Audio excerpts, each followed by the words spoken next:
les paraboles de Jésus.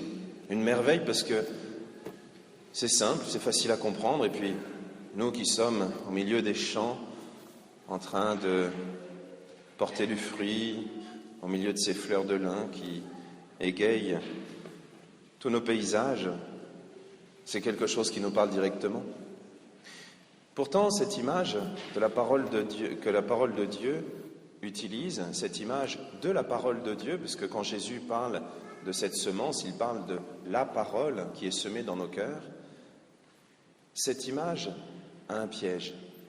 Parce que quand Jésus dit « nuit et jour, qu'il dorme ou qu'il se lève, de toute façon, ça pousse ».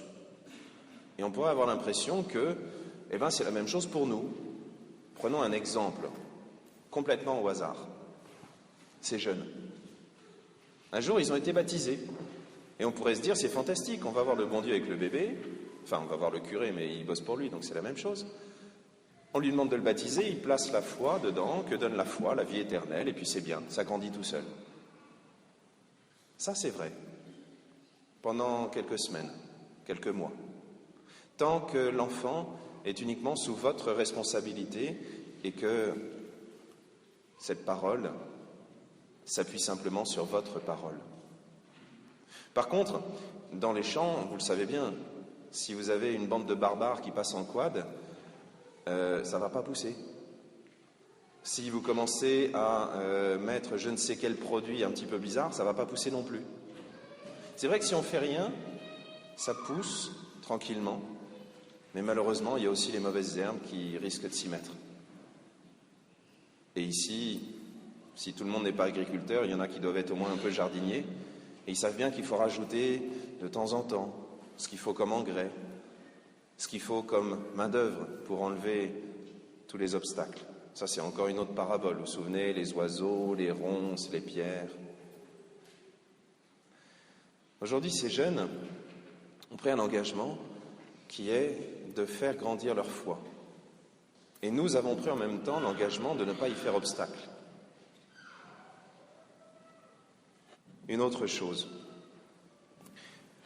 lorsque nous voyons les bêtises qui se font dans le monde autour de nous, nous pourrions avoir peur en nous disant « Seigneur, comment est-ce qu'ils vont faire? Comment est-ce qu'on va faire, nous, pour faire grandir notre foi, pour porter la parole de Dieu, pour l'annoncer autour de nous? Comment est-ce qu'on va faire pour dire qu'on est chrétien, alors qu'il y a un tel poids de haine ou de bêtise ou d'ignorance qui semble nous entourer ?»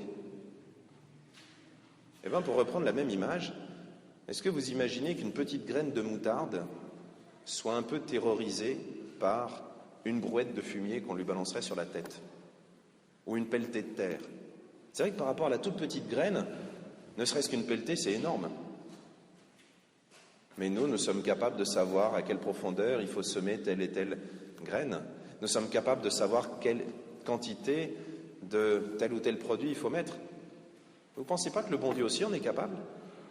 Alors même s'il y a des bêtises qui se font autour de nous, le bon Dieu est capable de nous faire porter du fruit. Il ne faut pas en avoir peur. Seigneur, même si le monde autour de moi était en train de se transformer en bêtise, pour rester poli, en ordure, je sais que toi, tu seras capable d'en tirer un bien fantastique et de nous faire porter du fruit.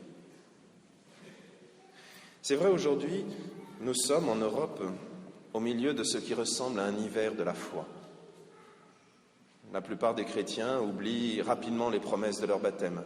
Un jour, ils disent « je m'attache à Jésus pour toujours » et le lendemain, ils ont oublié. Cet hiver pourrait nous faire peur. Pourtant, je m'adresse toujours aux jardiniers. Depuis que le temps a commencé à chauffer, vous avez vu sortir toutes les maladies et tous les pucerons et tous les parasites qu'on peut imaginer. Et il y en a beaucoup ici qui ont dû regretter qu'on n'ait pas un hiver un petit peu plus rigoureux, qu'on n'ait pas eu un hiver un peu plus rigoureux, parce que ça aurait permis d'éliminer pas mal de parasites. Qui sait? Peut-être que le bon Dieu, dans cet hiver que nous traversons, est en train d'éliminer du cœur de beaucoup de chrétiens ces racines d'hérésie, de schisme, de bêtises, d'orgueil qui avaient commencé à pousser. Peut-être qu'il est en train d'éliminer par ce froid les maladies qui touchaient l'Église.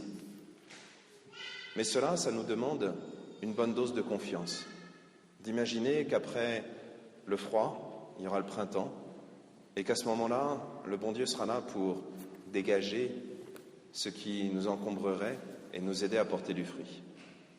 Alors tout ça, c'est bien joli, c'est des belles images, voilà, mais ça ne nous dit pas ce qu'on doit faire. Eh bien, ce qu'on doit faire, c'est simplement reconnaître que c'est le bon Dieu qui a planté, c'est le bon Dieu qui nous a donné la foi, et reconnaître que nous sommes capables de la porter autour de nous. Nous sommes capables d'évangéliser. Et là, je m'adresse en particulier à ces jeunes qui ont professé leur foi hier. Vous êtes capables de dire que vous êtes chrétiens. Pas pour écraser les autres, pas pour les embêter, pas pour les convertir de force, parce que c'est le bon Dieu qui travaille. Et vous le savez bien, ce n'est pas par la force d'un raisonnement qu'on peut forcer quelqu'un à croire. Par contre, une parole, une simple petite parole de votre part, surtout si vous avez le sourire, et qu'on sent que vous êtes content d'être chrétien. Une simple parole peut toucher le cœur de ceux à qui vous parlez.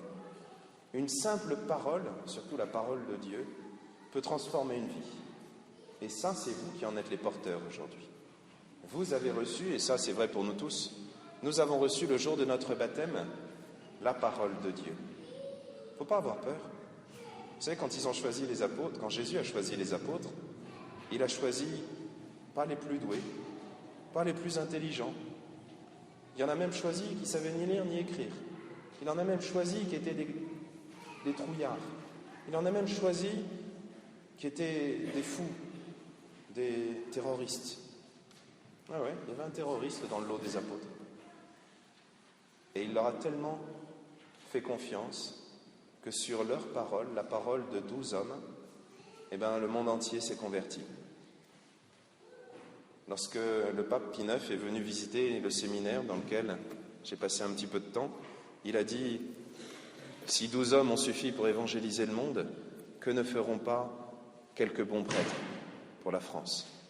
Alors aujourd'hui, ce n'est pas seulement sur les prêtres que je veux compter, c'est sur les chrétiens sans distinction, parce que le bon Dieu est là. C'est lui qui nous porte, c'est lui qui nous donne la foi, c'est lui qui nous permet de lui donner du fruit, de lui faire porter du fruit. C'est lui qui prend soin de nous. N'ayons pas peur, ni des oppositions, ni des tiédeurs, ni des froidures. N'ayons pas peur. C'est le bon Dieu qui nous porte. C'est lui qui est là tout le temps. C'est lui qui donne la croissance, l'être. C'est lui qui, au début, a planté. C'est lui qui couronnera tout ce qu'on a commencé. Que Dieu nous aide à vivre véritablement en chrétien et à transformer le monde avec lui.